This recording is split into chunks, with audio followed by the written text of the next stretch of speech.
Benjamin Hébert, bonjour, vous êtes chargé de Bonjour. communication à Pôle emploi autour de cette semaine de l'emploi maritime. Pourquoi y avait-il besoin de mettre en avant ces emplois-là?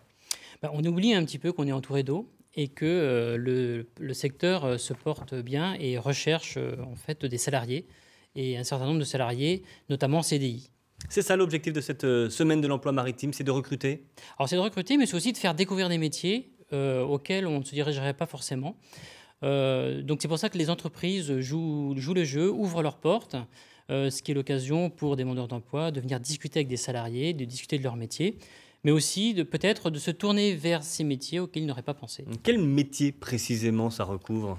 Alors ça recouvre, on va de la pêche bien évidemment, mais on va aussi à tout ce que disait le reportage, tous les métiers du portuaire, mais on peut aussi se diriger vers tout ce qui est hôtellerie-restauration, puisque par exemple nous avons un job dating pour subvenir aux besoins de l'hôtel de l'île de Chausey. Et vous disiez, il y a besoin de faire découvrir ces métiers, ils ne sont pas suffisamment connus?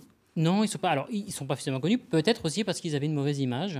Or, la profession a beaucoup travaillé pour améliorer les conditions de travail et surtout moderniser les outils de travail, puisque autant auparavant c'était un métier assez physique, autant les outils machines aujourd'hui facilitent grandement le travail. Donc de meilleures conditions de travail, est-ce qu'il y en est des salaires, des emplois? Est-ce que c'est mieux également?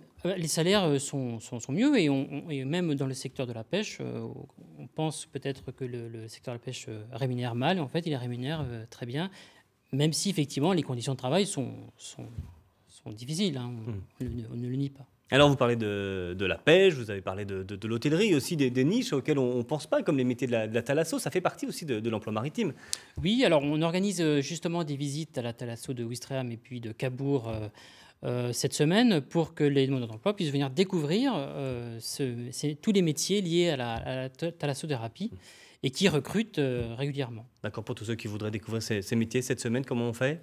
Alors, semaine emploimaritime.fr, c'est un site où vous sélectionnez par ville toutes les actions qui sont proposées. Ok, on va sur Internet, donc merci à vous Benjamin Hébert de nous avoir parlé ce midi de cette semaine de l'emploi maritime.